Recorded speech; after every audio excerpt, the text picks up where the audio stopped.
التي تعيشها مناطقنا من محاولات الأعداء المتربصين بإرادة الشعوب في أن تحيا الحرية والعدالة والمساواة إلى جانب تبعيات العقلية والذهنية السلطوية السائدة والعادات والتقاليد البالية، وحولتها إلى أداة لتحقيق مصالحه الشخصية وأهدافه لتغدو سلعة للبيع وآلة للإنجاب. لذا أصبحت المرأة ضحية لتلك الذهنية وتعاني التهميش وتتعرض لكافة أشكال الانتهاكات من التشهير والاغتصاب والزواج القسري وحتى القتل، التي أصبحت الوسيلة للخلاص من مقاومة المرأة تجاه العقلية التي تواجهها. ففي مواجهة كل الضغوط والعنف والعبودية التي تواجهها النساء الآن، يمكن للمرء القول بأن النضال والكفاح الذي تقوم به المرأة والمقاومة التي تبديها ضد هذه الظواهر في إقليم شمال وشرق سوريا قد لاقت صدى على المستوى المحلي والإقليمي والعالمي، مستلهمة في ذلك من المكتسبات التي حققتها ثورة المرأة. وأمام هذا المشهد من التطور الذي تحققه المرأة، لا يخلو الأمر من التحديات والصعوبات والترهيب ومنع مشاركتها في بناء المجتمع والتعرض للقتل وتحت مسميات كثيرة، ومنها جرائم الشرف وأيضا الانتحار الذي يحمل في باطنه جريمة مخفية.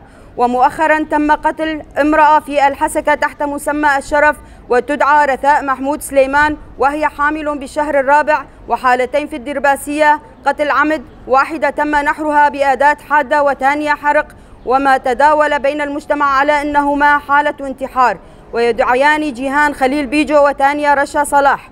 نعم، تتعدد الأسباب، ولكن الهدف يبقى واحد، وهو قتل النساء.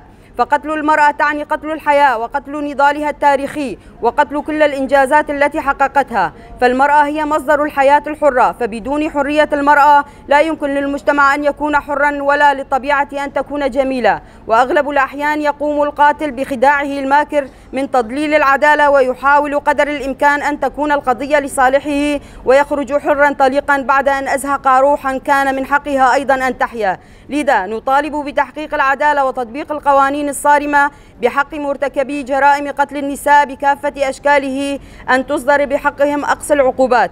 لذا ومن خلال ما سردناه عن جرائم القتل التي ارتكبت بحق النساء مؤخرا، لن نقف مكتوفي الأيدي، بل سنرفع من وتيرة نضالنا أمام الذهنية السلطوية الأبوية، متخذين فلسفة تحرير المرأة أساسا في ذلك. كما نحث كافة المؤسسات النسائية التحرك سريعا لنجعل قضية قتل النساء في واجهة كل القضايا، ولنعمل معا في الحد من قتل المزيد منهن.